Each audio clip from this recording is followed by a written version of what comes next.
The C minor Prelude, the first book, is another of these pieces. You may remember yesterday's episode,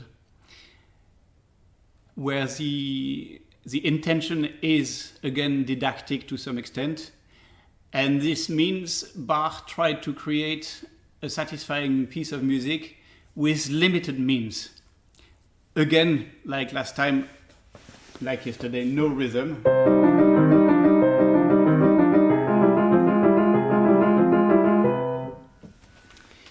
No melody, and a slightly more complicated harmonic pattern than last time, but not very much. So in some ways it is the minor version of the C major Prelude. It's a companion piece. It is more elaborate, and it is also the first of, I think, quite a few pieces where my interpretation seems to divert quite a bit from the norm, certainly as far as piano is concerned, but even harpsichord in fact. And I would like to explain why, because I think it is an important point. Most of the version of this prelude you will find will go at speed around this, more or less.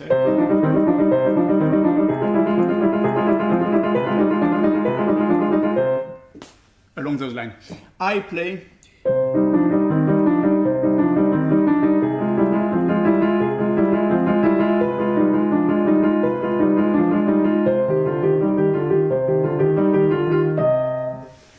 Now, why do I do this?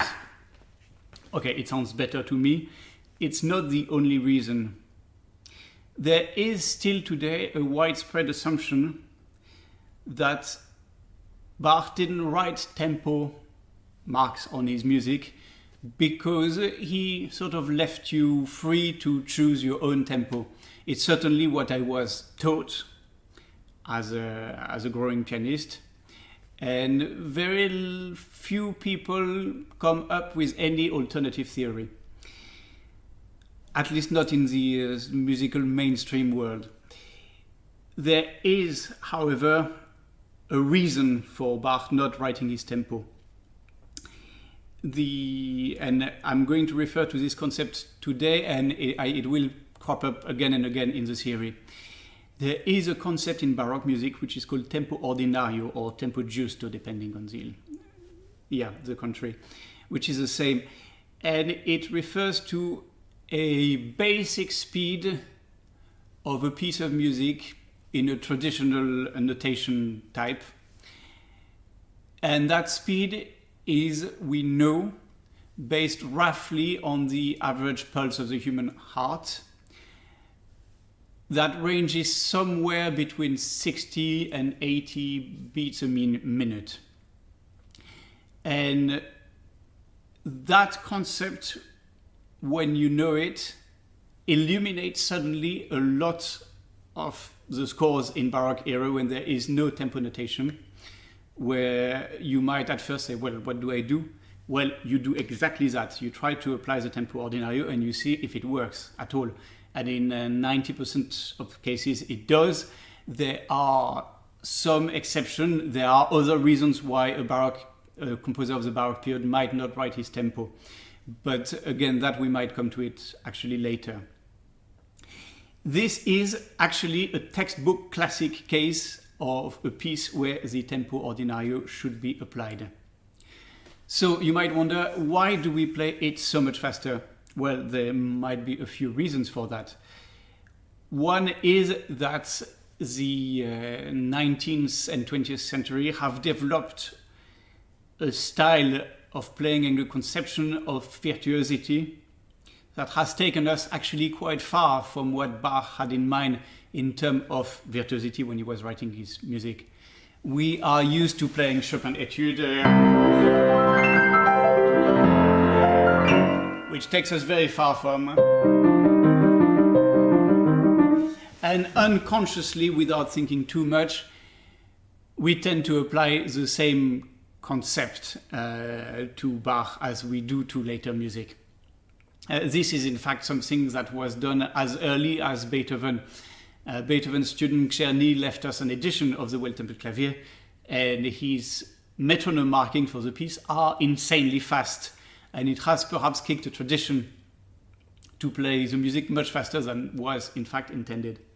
Now, there is another reason why I might not want to play this piece like this. Because actually, if the beginning of the piece doesn't have any tempo marking, there are in fact 3 tempo markings written by Bach, which is pretty rare in this piece, coming later on. There is a presto,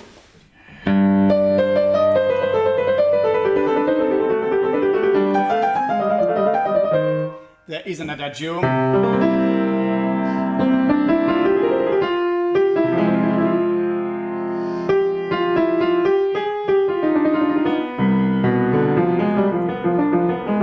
and there is an allegro.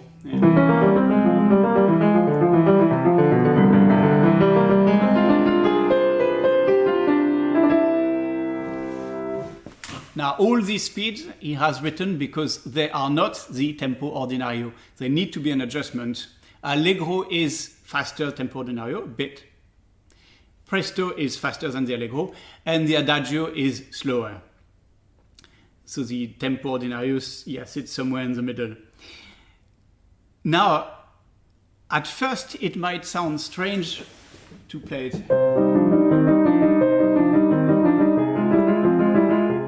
You might wonder, well, what is Bach trying to say? What opened that door for me was when I made an emotional and intellectual connection with the opening chorus of the St. John Passion.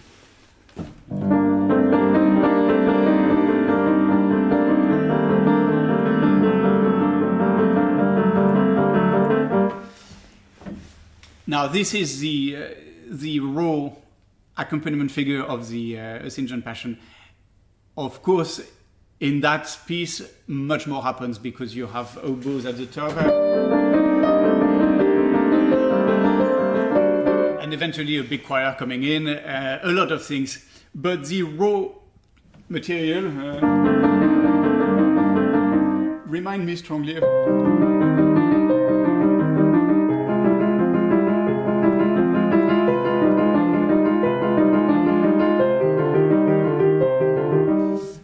when you take also into account the fact that a lot of the harmonic progressions are quite similar, there is, I think, a really strong case to link the two pieces and to abide by the rule of the tempo ordinario.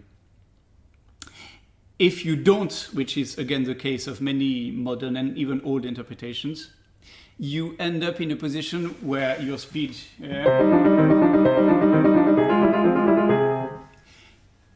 is already so fast that you are going to struggle to play even the presto, even you'll have to do something like that, which is completely alien to the style of Bach. And then you have an allegro at the end, which you are, and that's what happened in most cases, going to play exactly at the speed of the beginning, which completely destroys the purpose of having written an allegro. So that is, and that made this talk a little long, but this is an important concept because it's going to determine a lot of the way I do things in this series. Now, the fugue doesn't require quite as much talk, also because I quoted it in my introductory talk 2 days ago. It is a very nice dance-like subject, and a lot of Bach's music makes at least some reference to the world of the dance. And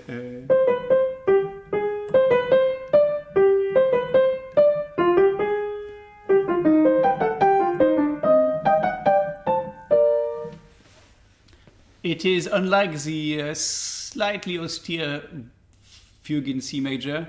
It is a rather charming piece of music, and it tends to be perhaps one of the first fugue one would learn as a pianist because it's relatively more manageable than the rest.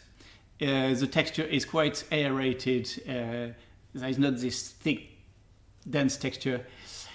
It has a lot of what we call episodes, which are sequences where you don't hear the subject as such, but you hear a sort of progression of repeated elements, so such as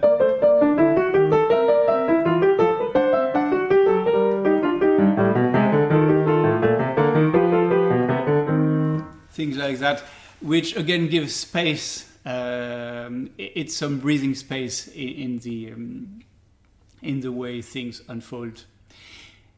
I try to play it exactly at the tempo of the prelude, which helps me to also establish the melodic connection between the two pieces, because we have in the prelude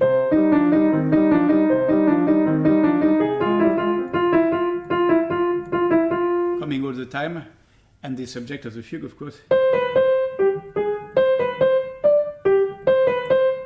So this is what drives this whole pair, really. And I see, again, no reason not to play the fugue at the tempo ordinario. And it helps me to create that connection between the two pieces.